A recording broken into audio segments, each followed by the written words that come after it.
picture this. You're all set up to record your latest episode. You've got all the right tech.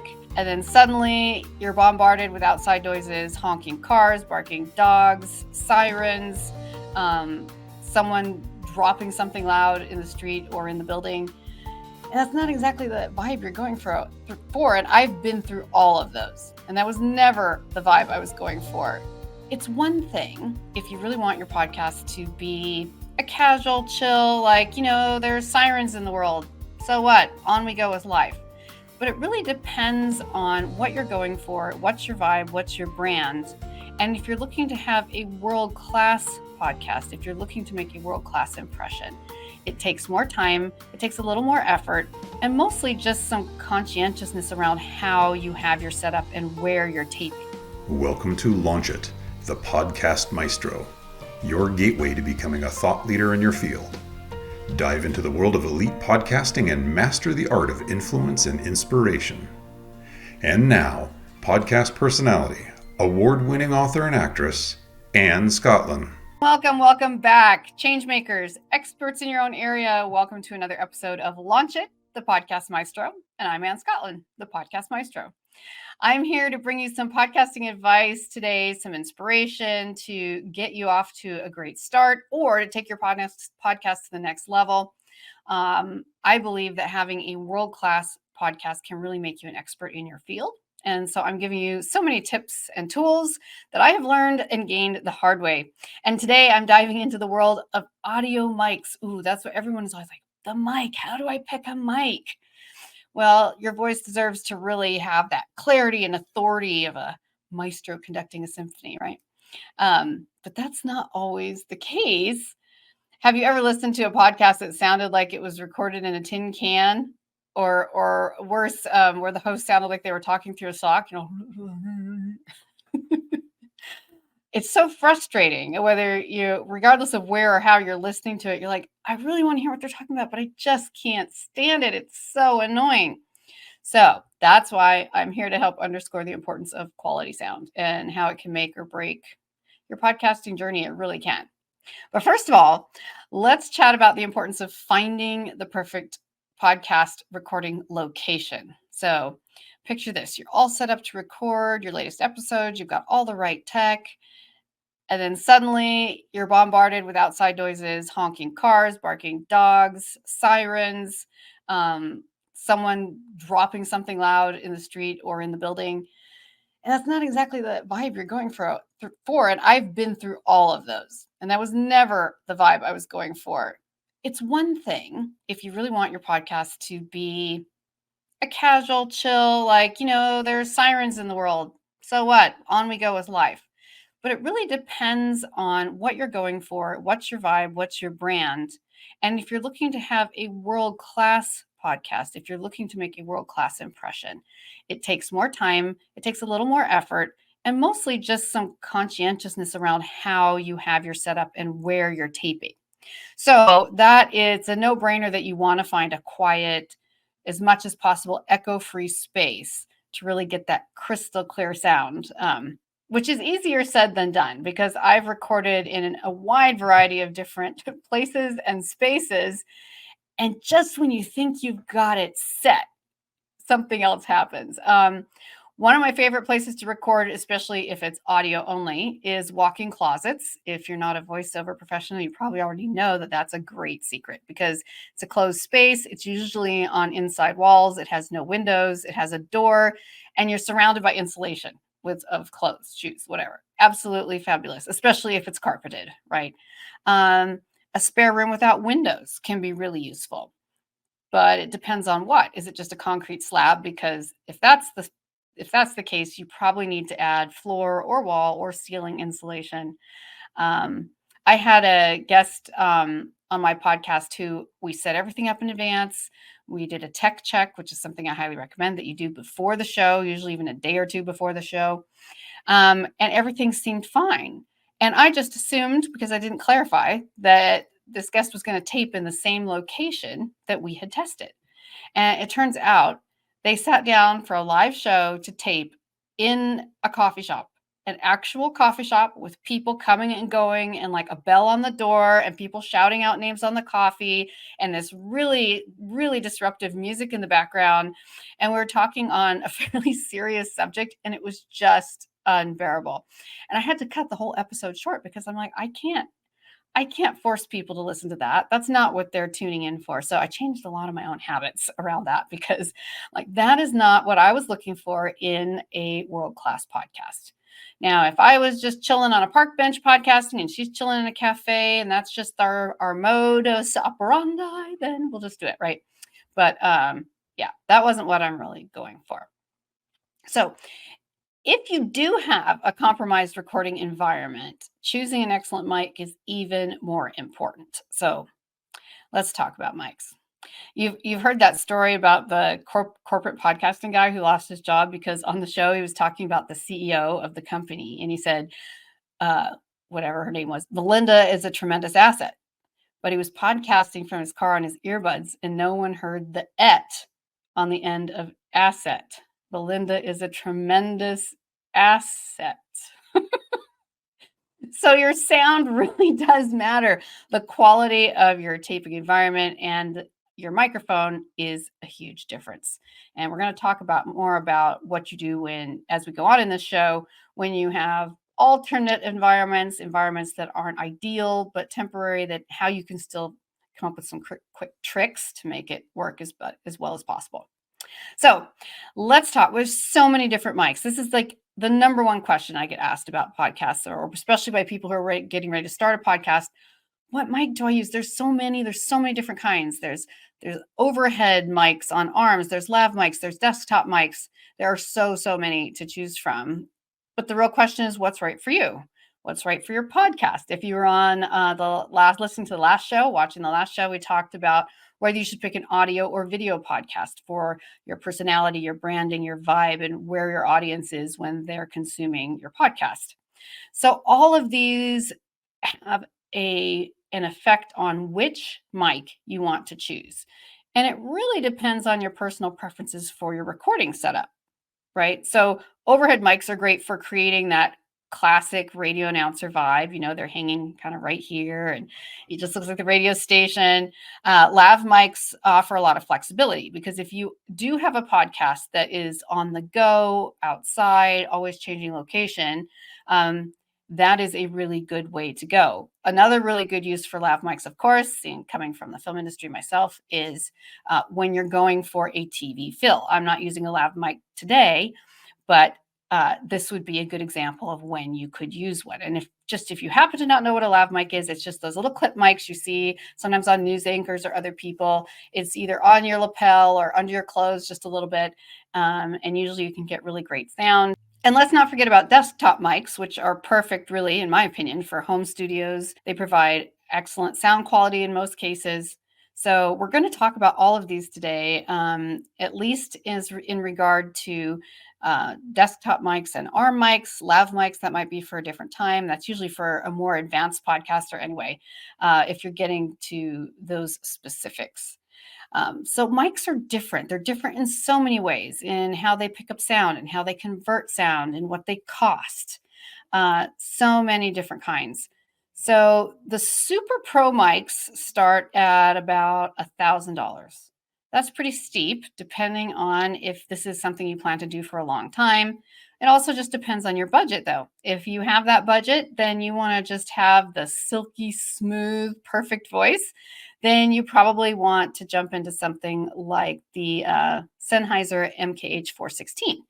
That's really the gold standard in broadcast quality mics. It's really guaranteed to just make you sound like $1 million. But it does cost about $1,000 and up, depending on how many trimmings you want, right? Well, this list I'm giving you, and I jumped ahead of myself because I was just getting excited about pro mics. I'm going to give you my top 5 picks for podcasting mics that will really give you good sound, but which are very dependent on the setup you have, right? So the $1,000 mics, in most cases, your setup still matters, your environment that you're taping still matters, but you're going to have pretty fantastic sound. One of my good friends from Hollywood is a full-time professional voiceover artist. And no matter where she goes or travels, or when she comes to stay at my house, she brings her $1,000 mic and she tapes in my walk-in closet.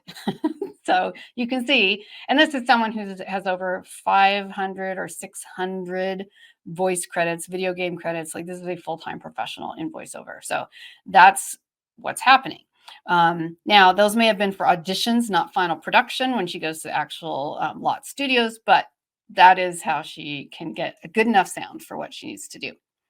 So let's kind of go down the line here with mics. So then the number two, and you can write these down. I'll mention them again at the end. We already got the Sennheiser MKH 416. That's SENN if you're listening and not watching, HEISER, or you can just rewatch this later. The next one I want to share with you is the Shure mic. It's SHURE. Shure mic SM7B. So this is a real favorite among podcasters because it has a very warm, natural sound, and it's very versatile. It's really one of the most popular dynamic microphones. It was originally designed specifically for professional broadcasters and voiceover work. You can get it on an arm, you can get it on a stand. It's a fantastic mic, and it costs about $400. And again, that's the Shure SHURE SM7B. So we stopped with super premium and then next level down. And obviously there's hundreds of mics, but I'm giving you 5 that we as podcasters are often most likely to use or very likely to use. And then I'm going to talk to you, the next 3 I'm going to share with you are mics I'm extremely familiar with. So number 3 is the Audio Technica, and that's the AT2020. Audio Technica AT2020. This is a really budget-friendly but high-quality mic. This was great for beginners who are kind of dipping their toes into podcasting. In fact, it's one of the mics I used early on as well. Also, you can get it on a stand. You can use it on an arm, which many mics you can do both. So it's just very versatile that way. It has really good quality. And I used one for a couple years. Oh, the cost. Cost is about $100 to $200. So pretty affordable. Not bad at all for a quality mic. So as I said, yeah, I used them for a couple of years, but the main issue I just have tongue twisters all day today. The main issue was that it's a directional mic. So it features a cardioid polar pattern. And what that means is basically it picks up sound primarily from the front. So if you think of an old-fashioned mic where you see, people singing or speaking directly into the top of the microphone, that is the kind of mic it is.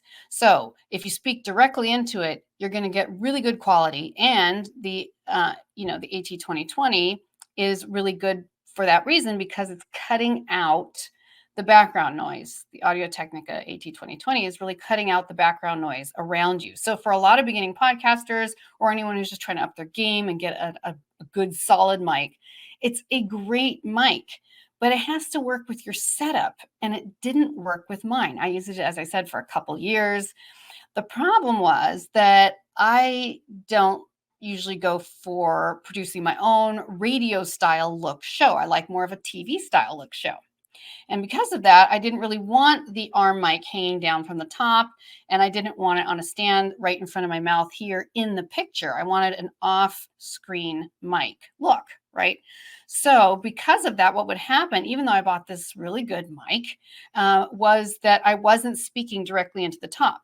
If I hung it above me, I was kind of speaking into the below but to the side. And if I had it below me, the only way for me to speak directly into the top would be like to lean over like this and talk into it, which, then you can't see my face. So if I'm looking for that professional sound, you're not going to get it. So what I ended up getting was a really tinny sound because it was picking up my voice from those outer edges and actually kind of trying to filter it out, if you will, as opposed to highlight it. So that was a real problem. Great mic, but for me, the Audio Technica, the AT2020, was not a good choice. So one of the good things about trying and failing with some of these mics was I really got to learn why exactly they worked the way they did. I wasn't a mic expert. I could have spent months doing the research. I didn't. I just went with people's advice, one mic at a time. So I basically ended up learning the hard way in that they were like, oh, that's a great mic. You should get it. But they didn't know anything about my setup. So here's another fabulous mic that I used for a while. The Rode mic, Rode NT1A. That's RODE, Rode NT1A.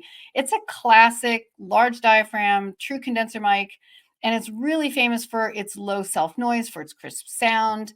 It's really good for professional podcasters. And even better, it only costs about $159 and up, depending on what model you get. So it's a really good value as well. Absolutely a fabulous mic. My issue at this time with this mic was my recording setup. I was recording in a home studio. It had wood floors. I did put a rug down, but that didn't fix everything. It had wood floors that echoed when anything else in another room happened or fell, or footsteps. And then, of course, regular walls and ceilings. It wasn't soundproofed in any particular way. So I had a lot of echo issues. And because condenser microphones like the NT1A are really sensitive, they give you good quality if it's purely silent, but they can pick up more of those room echoes, the reverberation, than a dynamic microphone. So I had to move away from those. And again, it wasn't the mic, it was my setup. I just didn't have the right space. I did get a giant insulation, like a drape, but a very thick pad for my entire door. The problem was I was renting at the time, and they were very strict about modifying anything or gluing anything to the walls. If it had been my own room, my own place, I would have just soundproofed it. So that's when you see pictures of podcasters or other producers with all the foam, the gray foam on all their walls, even their ceilings, sometimes even the floor, or a soundproofing carpet on the floor. You can really make that space work for you. But if you don't have the freedom to dramatically change the space you're in, then you have to find a different mic. And that's just what you have to figure out as you go. So a quick review of the 4 mics I'm talking about today: the Sennheiser MKH416. That's the premium go-to. If you got the money, spend it. $1,000 mic really can work wonders no matter where you are, although it doesn't guarantee everything. It's a really sure bet. Then the next one is actually the Shure, SHURE, SM7B, a really good mic for podcasters.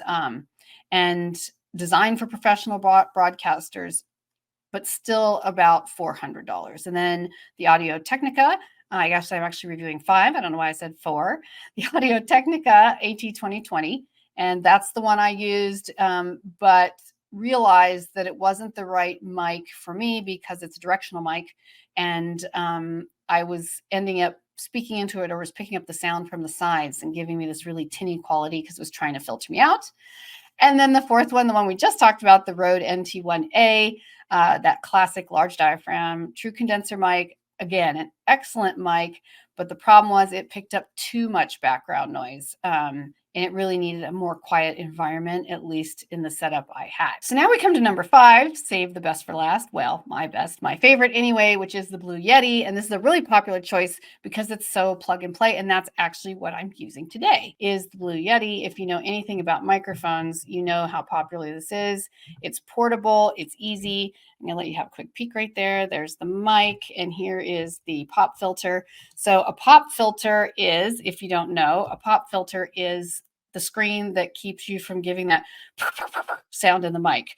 You know, in high school, when someone was blowing into the mic on the front stage, or the principal was saying, you know, if he was to say the word pop, pop, pop, and you hear that, that's what a pop filter's for. Again, if you already know all about mics, this is not necessarily what you need to know today, but this is Mic 101. So I figured you got to say everything, give people the full spectrum of understanding how the mic works. So again, I love this mic, and you're getting a sample of the quality right now of the Blue Yeti. And it's really popular for a large variety of reasons, which again, I think is one of the things that makes it such a great mic.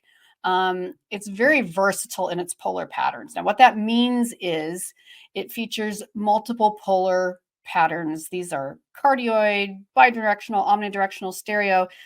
Basically, it's making it versatile for all kinds of different recording situations, whether it's a solo podcast or interviews or conference calls or music recordings even. It is just extraordinarily versatile. It's easy to use. It's just plugged into my computer.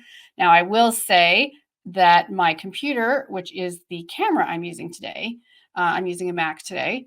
The Yeti I got was the USB plug, and I had to get a converter for that to the C plug so that it would go into this current newer version of a Mac. So also know that just because you buy it, it may not plug straight into your computer. So be sure you check out the ports and see if you need a dongle, an adapter, and something you can easily pick up at any electronics store. You can buy it on Amazon for like $8 and have it delivered the next day. So not bad at all. So it's easy. You just plug it in. It has its own onboard controls, which I rarely even use because I usually don't use headphones. Again, looking for more of that TV vibe. But it has controls for your headphone volume, your pattern selection. It has an instant mute button, which is really nice if like someone interrupts you for a second. And so many other little tiny adjustments just built into the mic itself.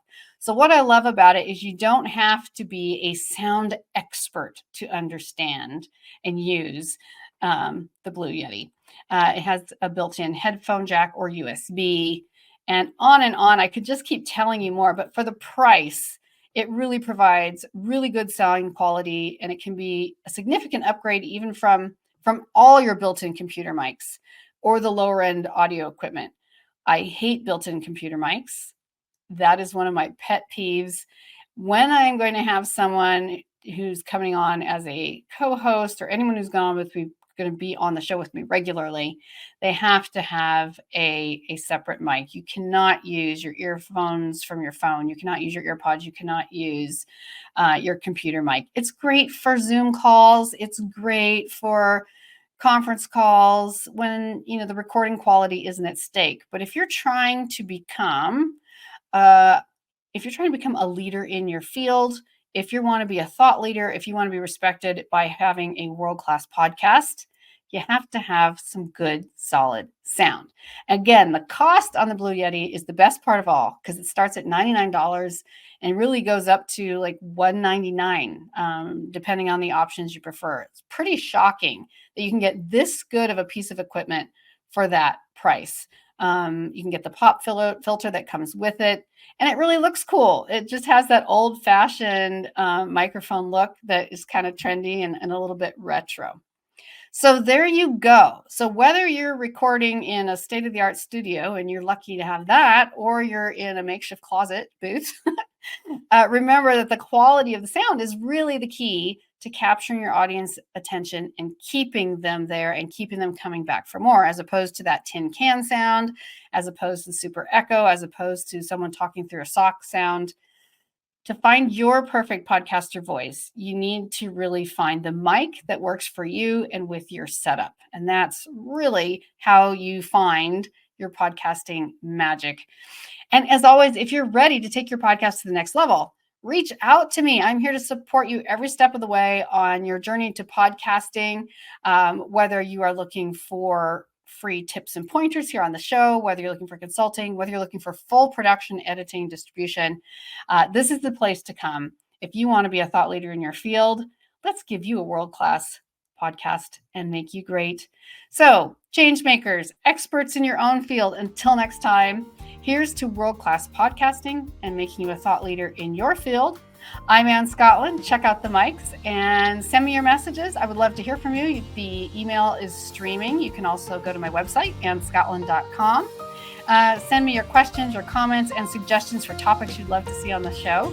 And I can't wait to have you here next time. See you then.